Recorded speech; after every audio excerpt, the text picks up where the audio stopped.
राधे राधे। माघ मास महात्म्य का 12वें अध्याय की कथा।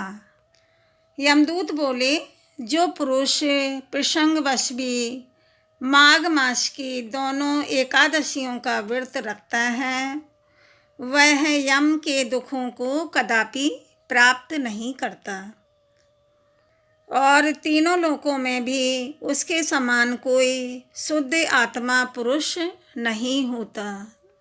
एकादशी पाप नाशक भगवान पद्मनाभ के दिन मनाई जाती है। जब तक मनुष्य एकादशी उपवास नहीं करता, तब तक उसके शरीर में पाप बने रहते हैं। हजारों अश्वमेघ, सैकड़ों वाजपेयी यज्ञ एकादशी व्रत की 16वीं कला के बराबर भी नहीं है।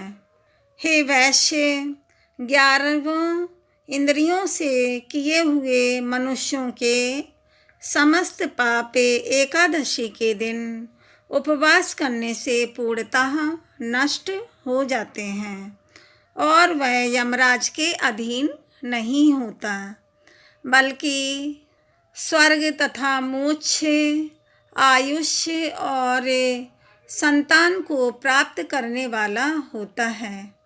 हे वैश्य, गंगा, गया, काशी, पुष्कर, कुरुक्षेत्र, यमुना, चंद्रभागा आदि तीर्थ भी हरि भगवान के दिन यानी एकादशी के व्रत के समान नहीं है।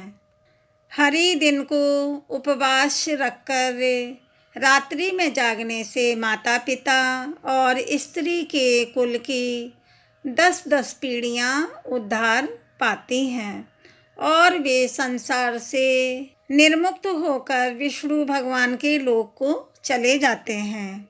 हे वैश्य, बाल, युवा और वृद्ध सभी पापी एकादशी के दिन उपवास करने से नरक में नहीं जाते। 3 एकादशी उपवास करके और तीर्थ में स्नान करके सोना, तिल और गऊ का दान करने वाले मनुष्य सीधे स्वर्ग को प्राप्त होते हैं। ऐसा ना करने वाले सदा दुखी रहते हैं।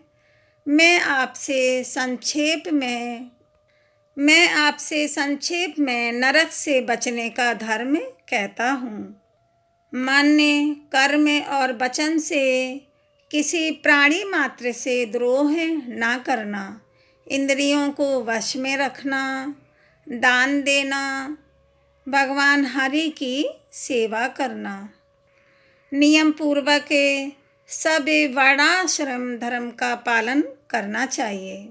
हे वैश्य, मैंने तुमसे यह संपूर्ण वृत्तांत कह सुनाया। अब और क्या सुनना चाहते हो, कहो। माघ मास महात्म्य का 12वां अध्याय की कथा समाप्त हुई। कमेंट में राधे राधे लिखें। वीडियो को लाइक, शेयर, सब्सक्राइब करें। राधे राधे। धन्यवाद।